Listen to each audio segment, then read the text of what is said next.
तो गाइस मैं हूं आयुष और आप देख रहे हैं रेसल इंडिया। स्वागत है आपका आज की इस वीडियो में, जो कि होगी इस वीक की हमारी Q&A वीडियो।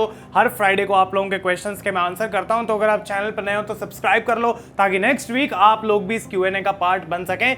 कोशिश मैं करता हूं बेस्ट से बेस्ट क्वेश्चंस उठाने की, ज्यादा से ज्यादा उठाने की। और भाई लाइक जरूर करना भाई वीडियो को, ताकि पता लगे कि आप लोगों को ये वीडियो एक्चुअली में कितनी पसंद आ रही है। तो टाइम नहीं वेस्ट करेंगे, सीधा स्टार्ट करते हैं पहले क्वेश्चन से, जो कि आता है फैन एंड मैन कनेक्शन की तरफ से। और ये पूछते हैं कि भाई मान लो तुम AEW के बॉस हो, ओहो भाई बजट तुम्हारे पास है, रोस्टर है, सब कुछ है, तुम्हारे पास घर है, पैसा है, बंगला है, गाड़ी है, सब कुछ है, and now you need to establish AEW as the number 1 promotion of professional wrestling. What would you do? What changes will you make? भाई देखो, अच्छी बात है कि मैं उस पोजीशन में अभी हूँ नहीं, क्योंकि उतना स्ट्रेस लेके भाई बंदा आखिर कहाँ ही जाएगा। लेकिन टोनी खान के पास मुझे लगता है ये सब चीज़ें जो मेंशन करी ऑलरेडी हैं, लेकिन AEW नंबर 1 रेसलिंग प्रमोशन बन जाए, इसके बारे में भाई हमने अभी 2 दिन पहले बात करी थी, जहाँ मैंने बात करी कि कैसे WWE is way better than AEW। वो वीडियो आपको जाके देखनी चाहिए। मुझे नहीं लगता कि वो नंबर 1 स्पॉट कहीं भी जाने वाला है WWE की तरफ से, वो उसको गिव अप नहीं करने वाले। लेकिन नंबर 2 प्रमोशन तो है ही, उसको और क्लोज करने के लिए गैप को बहुत सारी चीजें करी जा सकती हैं। डेफिनेटली कंसिस्टेंट स्टोरी लाइन्स होनी चाहिए, वीकली बेसिस पे अच्छी होनी चाहिए, तभी कुछ फायदा होगा। आई डोंट थिंक रोस्टर में कोई इतनी भी कमी है कि उनको और बड़े बड़े नाम लाने पड़े, इससे भी काफी अच्छा काम किया जा सकता है। अगला क्वेश्चन आता है मैथमैन की तरफ से, और ये बोलते हैं bro you are an excellent content creator, keep it up. तो भाई जो भी है आपका ही दिया है भाई, सब लोगों का, तो भाई जितना प्यार है, सपोर्ट है, उतना बढ़िया। Why WWE has failed to build a face of the company, कि रोमन के अलावा कोई और WWE उस लेवल का फेस क्यों नहीं बना पाई है? क्योंकि अब जब रोमन चले जाएंगे हॉलीवुड में, तो भाई क्या WWE बहुत ज़्यादा स्ट्रगल करने वाली है? कहीं ना कहीं ये बहुत ही ऐसा क्वेश्चन है जो ना छुपा हुआ है अभी पीछे, बिकॉज वो टाइम अभी दूर है कि रोमन रेंस हॉलीवुड में चले जाएं और WWE के पास कुछ और नाम नहीं है। तो अभी मैं इसको जो है इतना ज़्यादा बड़ी प्रॉब्लम नहीं समझता, लेकिन एक टाइम पे बड़ी प्रॉब्लम बन सकती है अगर वो अगला रोमन रेंस WWE ना खोज पाए। मुझे लगता है कि हमेशा एक एरा में एक बंदा तो ऐसा रहता है जो उसको कैरी करता है। हमने देखा जॉन सीना, हल्क होगन, ये सारे लोग हैं जिनका नाम लिया जाता है जो कैरी करते हैं कंपनी को। जबकि अभी गुंथर हैं, डेमियन प्रीस्ट हैं, और फिन बैलर हैं, और मे बी CM पंक है, सेथ रॉलिंस हैं। ये कुछ ऐसे लोग हैं जो आने वाले सालों में WWE को बहुत देर तक कैरी कर पाएंगे। लेकिन वो अगला रोमन रेंस की जब बात होती है, तो हम कह रहे हैं कि ऐसा बंदा जो भाई ऑरा जिसकी 1000 से भी ज्यादा हो, और एक ऐसा बंदा जो कि लोग हमेशा पसंद करें, उसका फैन बेस ही बहुत ज्यादा बड़ा होना चाहिए। अभी तक वो हुआ नहीं है किसी एक के साथ। इंटरेस्टिंग रहेगा देखना क्या होगा, कब होगा। लेकिन जब WWE में रोमन रेंस थोड़ा गायब होना स्टार्ट होंगे, तो भाई प्रॉब्लम ही हो सकती है अगर तब तक ऐसा नहीं किया जाता।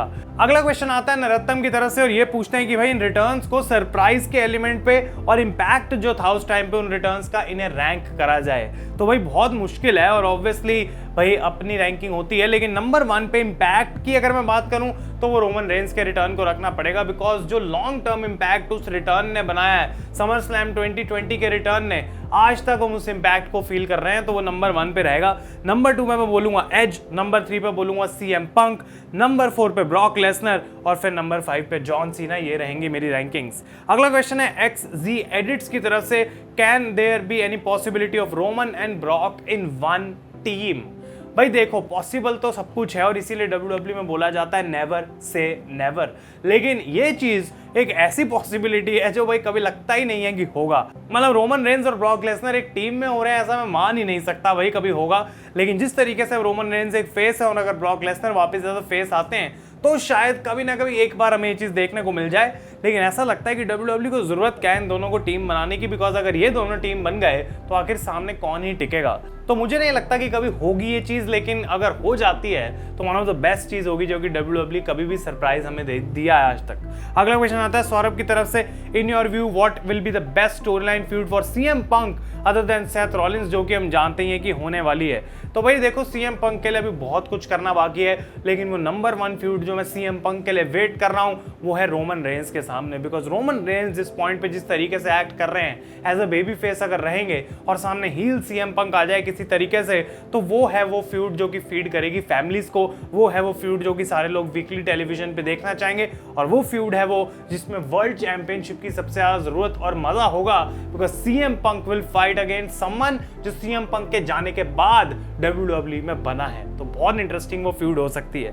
अगला क्वेश्चन है, जॉन सीना WWE फैन की तरफ से, रोमन का रिटर्न एपिक था बट ब्रॉक लेसनर का रिटर्न और भी ज्यादा बड़ा और आइकॉनिक होगा रोमन रेंस के रिटर्न से। What do I think? मुझे ऐसा लगता है कि ब्रॉक जब वापस आएंगे तो उसका इंपैक्ट भी बहुत स्ट्रांग होने वाला है, लेकिन रोमन रेंस और ब्रॉक को हम सेम वे में देख नहीं सकते, बिकॉज रोमन की जो स्टोरी टेलिंग है वो लॉन्ग टर्म स्टोरी में चल रही है। आई डोंट थिंक कि ब्रॉक लेसनर जब वापस आएंगे तो उनको एक लॉन्ग टर्म स्टोरी में डाला जाएगा और फिर सालों साल तक उनकी वो स्टोरी चलेगी, उसका इंपैक्ट रहेगा, लेकिन वो पॉप जो होगी, जो लोग एक्सपेक्ट करेंगे ब्रॉक वापस आ गया तो धमाका मचेगा, वो बहुत अच्छे लेवल पे होगा। कहीं ना कहीं रोमन का समर स्लैम का रिटर्न हमको पता ही लग गया था एक पॉइंट पे कि होने वाला है, शायद उसकी वजह से कहीं ना कहीं थोड़ा वो फीका हो गया कुछ लोगों के लिए, लेकिन ब्रॉक का रिटर्न अगर पता नहीं लगता है तभी वो उससे ज्यादा स्पेशल होगा।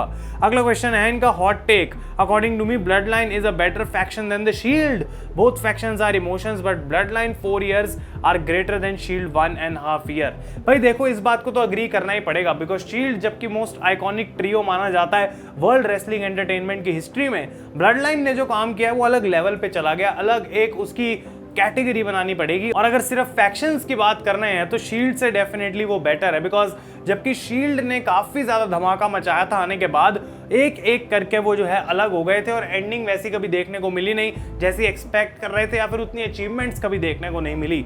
तो आई थिंक उस हिसाब से देखा जाए तो ब्लड लाइन डेफिनेटली स्ट्रॉन्गर है। अगला क्वेश्चन आता है नवजोत सिंह की तरफ से, और ये सीएम पंक के ब्रेसलेट के स्टैट्स यहाँ पे हमें देने वाले हैं। इनॉग्रल चैंपियन थे इस ब्रेसलेट का सीएम पंक, उसके बाद करंट चैंपियन है ड्रू मैकिंटायर, मोस्ट रेंज इस टाइटल की ड्रू मैकिंटायर की है 3 बार, और शॉर्टेस्ट रेन है सेथ रॉलिंस की। तो भाई ये है आपके स्टैट्स। अगर किसी को लगता है कि कोडी की यूनिवर्सल चैंपियनशिप के बाद या फिर उससे ऊपर उला फाला आती है तो थर्ड पे सीएम पंक का ब्रेसलेट है, बिकॉज चैंपियनशिप तो क्या, उला फाला ब्रेसलेट और ये बाकी प्रॉप्स को भी WWE अब वैल्यू देने लगी है अपने टेलीविजन पे। भाई नवजोत जी तुसी छा गए, और जैसे सिद्धू जी बोलते हैं भाई छा गया गुरु।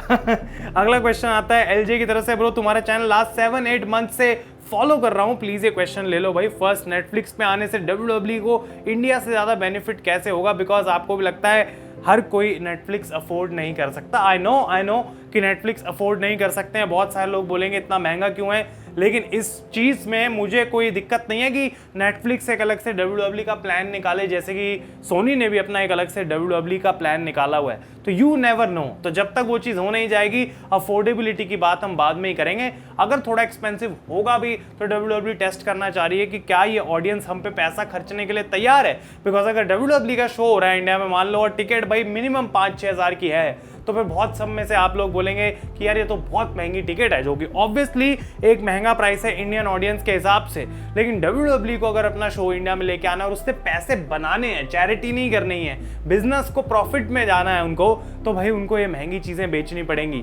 तो उनको देखना पड़ेगा कि क्या इतने लोग हैं यहाँ पे जो उस चीज को अफोर्ड कर पाए, तो उस चीज को लेके एक एक्सपेरिमेंट नेटफ्लिक्स वाली चीज हो सकती है।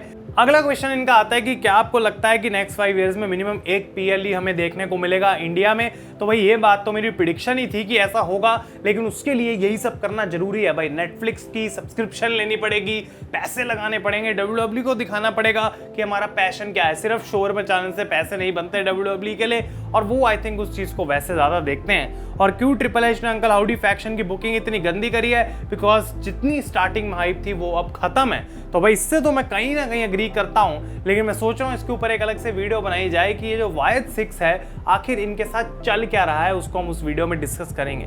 अगला क्वेश्चन है अमन की तरफ से, और ये बोलते हैं what else do you like to watch other than WWE? क्या देखते हो और क्या करते हो भाई यूट्यूब वीडियोस बनाने के अलावा? तो आप लोगों को सबको पता है मैं पिछले 3 साल में भाई कनाडा में था, अब इंडिया में वापस आ चुका हूँ, वहाँ पे अपनी स्टडी करी, थोड़ी जॉब करी। अब आप इसको या तो वेकेशन मान के चल लो, या फिर आप सोच लो कि आप लोगों के लिए कुछ करा जा रहा है और वो बिहाइंड द सीन्स काम चल रहा है। थोड़े टाइम में आपको शायद पता भी लग जाएगा कि क्या चल रहा है। लेकिन इसके अलावा आई थिंक मैं एक बहुत बड़ा स्पोर्ट्स पर्सन हूँ भाई। क्रिकेट देखता हूँ, F1 देखता हूँ, टेनिस देखता हूँ, ऑब्वियसली फुटबॉल देखता हूँ, और अब तो भाई रोनाल्डो भी यूट्यूब पे आ गया। भाई क्या हो रहा है, 24 घंटे में 24 मिलियन सब्सक्राइबर, माय गॉड। भाई यहाँ पे हम लाइक कमेंट मांग रहे हैं, वो बंदा चुपचाप बैठ के भाई यूट्यूब शॉर्ट्स अपलोड कर रहा है और हर 2 घंटे में जो है 2-2 मिलियन सब्सक्राइबर बढ़े जा रहे हैं, और हो तो क्रिस्टियानो जैसी हो। लेकिन भाई ये सब चीज़ें हैं जो ऑब्वियसली मैं करता हूँ यूट्यूब वीडियोस बनाने के अलावा, बाकी भी कुछ कुछ काम चलते रहते हैं। दिव्यांशु को आते हैं यहाँ पे क्वेश्चन पूछते हैं, for Cena to become 17 time world champion, इनका पॉइंट ऑफ व्यू है कि Gunther is the perfect opponent for Cena WrestleMania 41 में। ये कहते हैं कि गुंथर बिलीव करता है वो एक अच्छा रेसलर है, और WWE में जो ई है वो एंटरटेनमेंट जॉन सीना के लिए स्टैंड करता है, जबकि रेसलिंग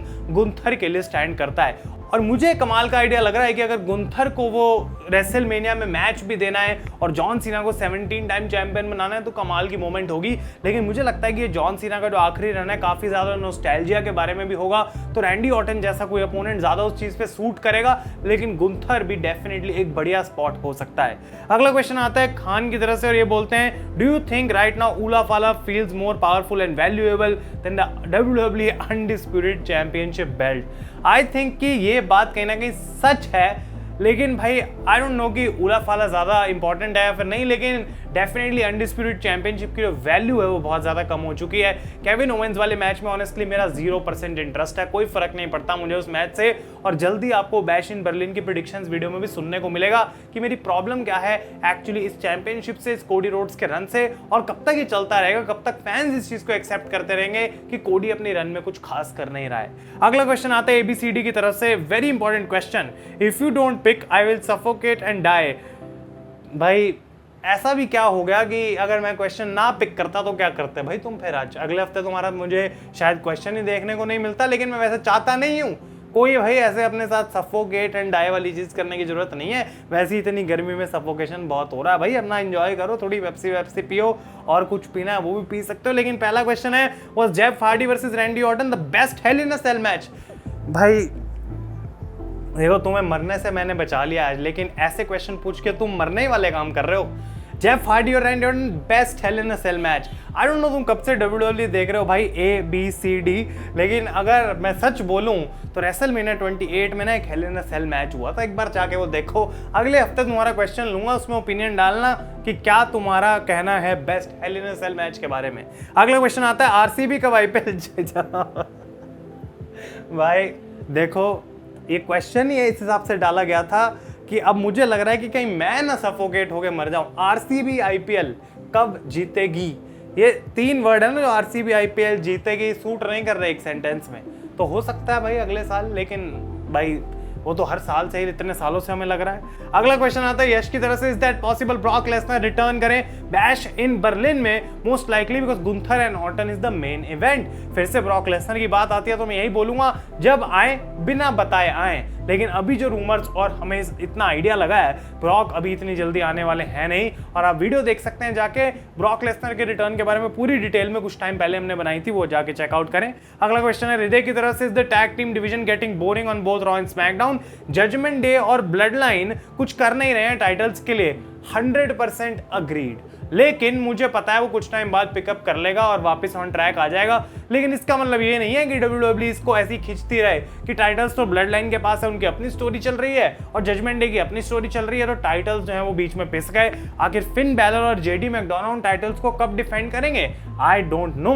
और जेकब फाटू की इंजरी के बाद कब वो टाइटल्स डिफेंड करे जाएंगे हमें वो भी नहीं पता। तो एक बहुत अच्छा पॉइंट है, लेकिन मेरे को थोड़ा और वेट करना पड़ेगा। अगर WWE कुछ भी नहीं करती है फिर इस मुद्दे को हम वापस उठाएंगे। अगला क्वेश्चन है कट्टर की तरफ से, brother can AJ Lee crucially play a role in CM Punk and Drew McIntyre? ये चाहते हैं कि ड्रू मैकिंटायर हील बन जाए, CM पंक बेबी फेस बन जाए, और रॉयल रंबल या रेसलमेनिया में एक मैच होना चाहिए जहां AJ ली की इन्वॉल्वमेंट देखने को मिले।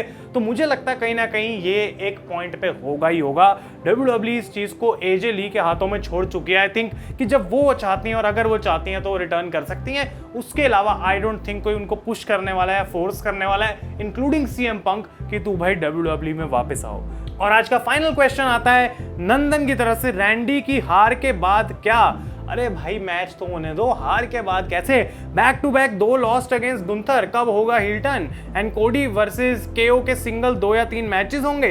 देख के ऐसा लग रहा है भाई, माफ कर दो मुझे, एक मैच मैं केओ और कोडी का सह लूंगा बैश एंड बर्लिन में। ट्रिपल एच को बोलो 1-2 मैच और ऐड करें, इतने कम मैच है बैश एंड बर्लिन में, उनमें से कोडी वर्सेस ओवेंस है। नो डिसरिस्पेक्ट इन दोनों को, लेकिन भाई उस मैच में क्या ही लॉजिक है जो मुझे इंटरेस्ट बनाएगा, तो वो चीज़ नहीं है। लेकिन 2-3 मैच तो भगवान ही ना करे ऐसा हो, लेकिन रैंडी ऑर्टन का हारना वो देखेंगे बैश एंड बर्लिन के बाद वो कैसे हारे, बिकॉज कैसे हारे उस पर डिपेंड करेगा रैंडी ऑर्टन की आगे की स्टोरी कहां जा रही है।